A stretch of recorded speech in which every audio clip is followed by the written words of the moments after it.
Caríssimos, caríssimas, bem-vindos a este vídeo em que nós iremos discutir ou fazer a apresentação de forma breve de um filme bastante importante no sentido de nos trazer reflexões e ensinamentos para a nossa vida. Eu sou o professor Leonides Justiniano, docente do Centro Universitário de Lins, Unilins. Estou, neste vídeo, colaborando juntamente com você para uma maior reflexão e esclarecimento sobre o filme O Menino que Descobriu o Vento. É um drama de 2019, ambientado na África, no continente africano, mas que poderia estar sendo desenvolvido, seu drama pode estar sendo encontrado em qualquer lugar do mundo, até mesmo na nossa vida. Esse filme, O Menino que Descobriu o Vento, tem alguns personagens que são aqueles que vão nos auxiliar a percorrer a história. Uma história de resiliência, ou seja, resistência aos desafios, aos infortúnios, aos obstáculos, e também uma história de superação. Porque não adianta a gente apenas resistir aos obstáculos, não tirando daí qualquer lição. E a superação significa isso, ir além. Transpor, sim, os obstáculos, mas tirar daí lições. Nós sabemos, ao longo da vida, podemos acumular muitas cicatrizes. Eu mesmo tenho uma cicatriz no meu braço. As cicatrizes são provas da nossa vitória, ou seja, dos desafios pelos quais passamos, trazemos marcas, mas marcas daquilo que já ficou. Nesse filme, então, vamos encontrar algumas cicatrizes que indicarão a superação. E essa superação é ambientada a partir do drama vivenciado por William Kankwamba. No filme, então, nós vamos encontrar os seguintes personagens principais. Maxwell Simba, que é William Kankwamba, o próprio menino que descobriu o vento. Também encontramos ali uma personagem bastante significativa, que é o Chiwetel Ejiofor, que no filme é o Tirel Kankwamba, pai de William. Temos também a Issa Maiga, que é Agnes Kankwamba, a mãe de William. Um papel bastante reduzido é ocupado por Lily Branda, a Annie, a irmã de William Kankwamba. Temos ainda dois personagens que algum com mais destaque, Joseph Marcel, que é o Chief Wimbe, que ele é o líder comunitário. Tem um papel até mesmo político no filme, colocando uma espécie de confronto entre a vida da comunidade e as diretrizes dos poderes públicos. E também uma outra personagem interessante é Noma Dumezweni, que interpreta a Edith Sicelo. Eles chamam lá de senhorita Sicelo, não é? Ou senhora Sicelo, que é a bibliotecária, ou seja, a guardiã do saber científico naquela comunidade, que é representado pela biblioteca da escola. A história, então, o filme vai mostrar essa história de William Kankwamba, que é um garoto cujo maior sonho é poder estudar. Porém, devido a várias dificuldades que sua família vem passando, os pais acabam por não poder pagar pelas mensalidades da escola. Aí nós já percebemos que não é algo tão incomum assim. Em períodos de crise, e nós estamos ainda atravessando uma crise, estamos falando desse filme em dezembro de 2021, um período ainda marcado pela pandemia da Covid-19. Quantos sonhos, quantos projetos foram deixados de lado por nós ou por pessoas que nós conhecemos, pessoas queridas, devido às dificuldades da pandemia ou acarretadas pela pandemia. Mudar, às vezes, o filho de escola, verificar uma queda, às vezes, no padrão de vida, ou mesmo um drama que nos leva a transgredir algumas normas sociais. Nada disso é ocorrência direta apenas da vontade. Às vezes existem fatalidades que também provocam esse tipo de situação. E o filme então mostra que mesmo em meio a uma época de seca, onde milhares de pessoas estão desamparadas pelo governo, morrendo de fome, o garoto encontra forças e esperança de que nada está perdido. William e sua família passam por muita coisa no decorrer do filme. Além dos problemas ambientais sofridos por todo o país, William ainda tem que lidar com a partida repentina de sua irmã, Annie.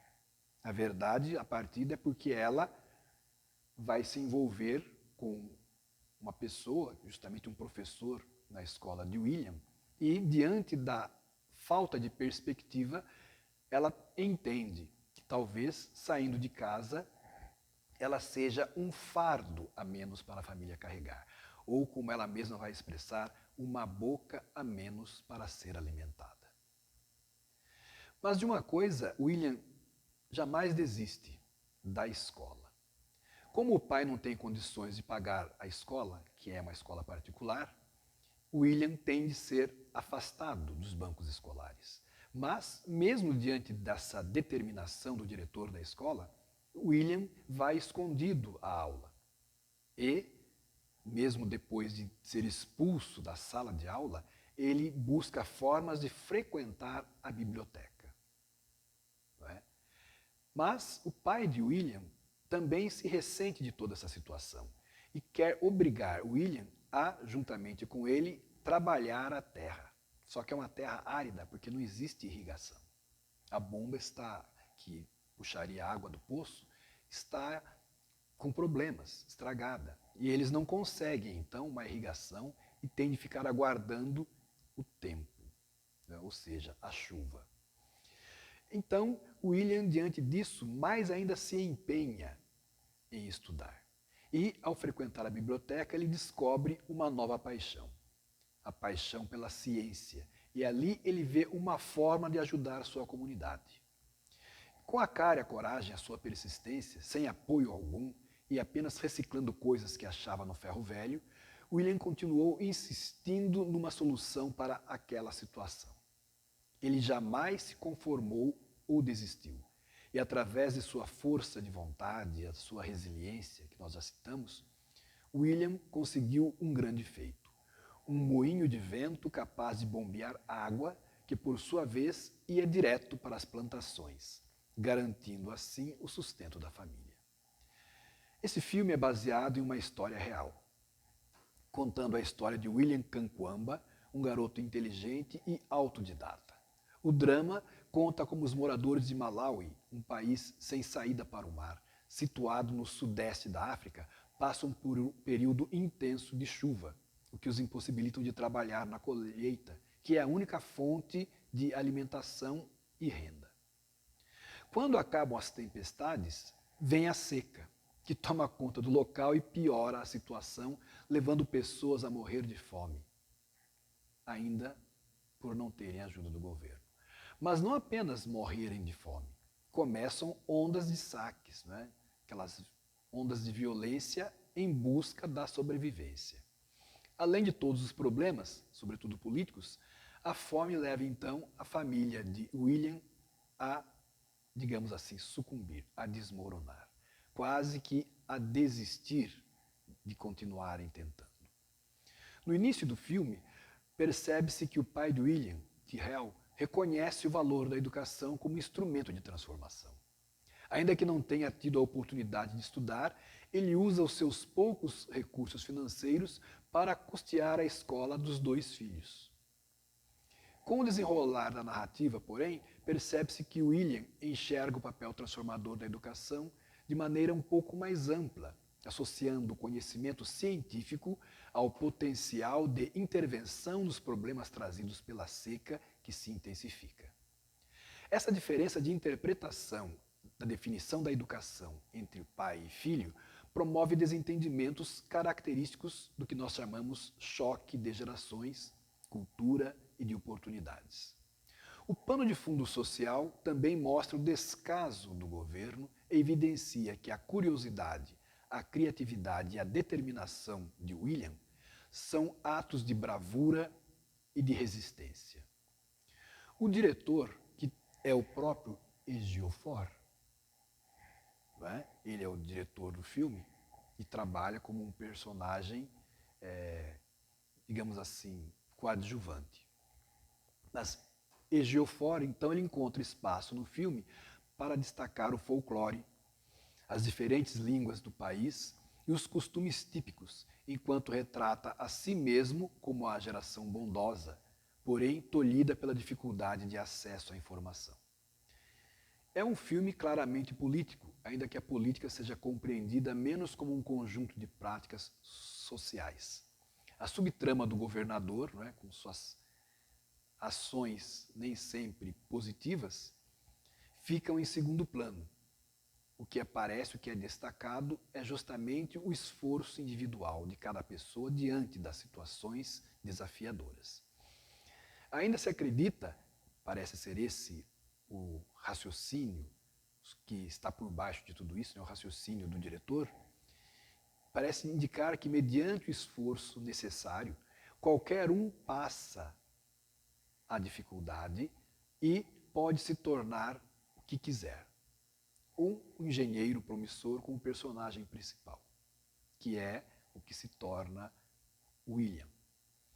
Ingênuo ou não, este raciocínio é apresentado com uma paixão e honestidade inegáveis.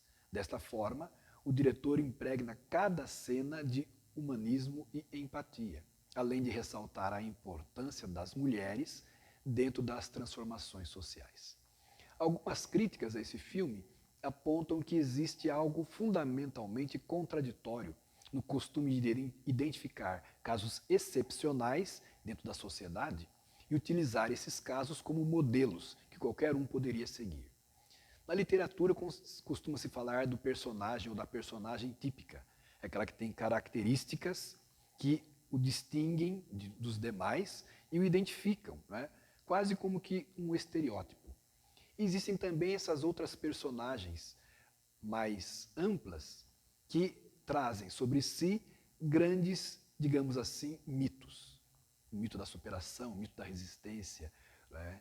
O mito da vitória.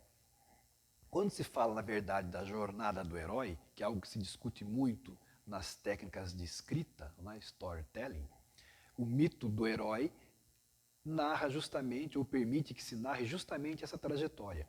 Alguém que tem uma vida comum se depara com um desafio, sucumbe, quer dizer, desce aos infernos, não é?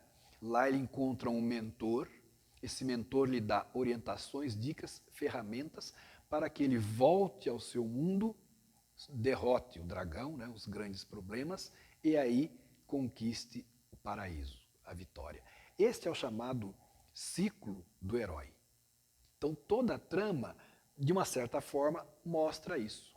Quer fazer com que nós criemos uma empatia com o personagem principal, quer que nós vivenciemos a situação junto com esse personagem principal e possamos, através dessa identificação, passar por um processo que nós chamamos de catarse, ou seja, desafogar as dores, os sofrimentos que nós temos e vivenciar a vitória, a superação junto com o herói.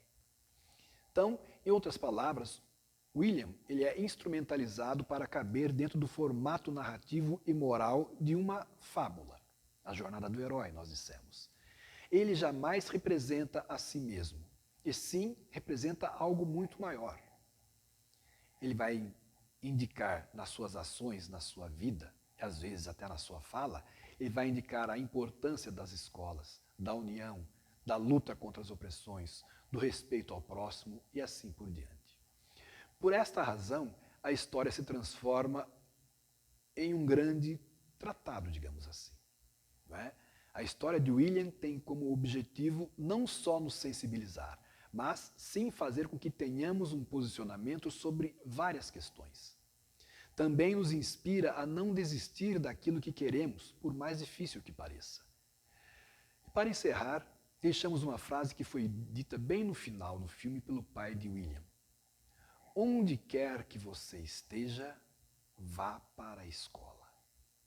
A proposta de colocar esse filme, então, no projeto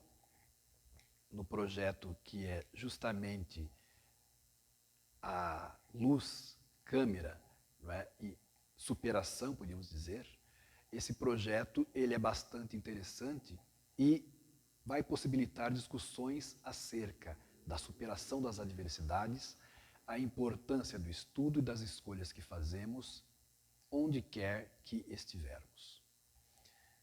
Ao encerrar o filme, há uma frase que fica mostrada, congelada por alguns instantes, que afirma o seguinte: Deus é como o vento que tudo toca. Nós poderíamos pensar de outra maneira, falar que o vento representa o sopro de Deus e está em todo lugar. É essa, inclusive, uma associação feita com o Espírito Santo. É o vento que sopra onde quer, como quer. Que a lição do filme O Menino que Encontrou o Vento nos auxilie a encontrar também o vento, o sopro de esperança, o sopro de vida, o alento, o respiro que nos anime a continuar, apesar de todas as dificuldades que nós tenhamos encontrado. Vale a pena assistir o filme e cada um de nós buscar, dentro do drama, reflexões pessoais que possam fundamentar, consolidar os passos que nós vamos dar em direção ao sonho que temos, superando os momentos de dificuldade, de limitação e de desafio que nós estamos vivenciando neste momento. Até o próximo encontro.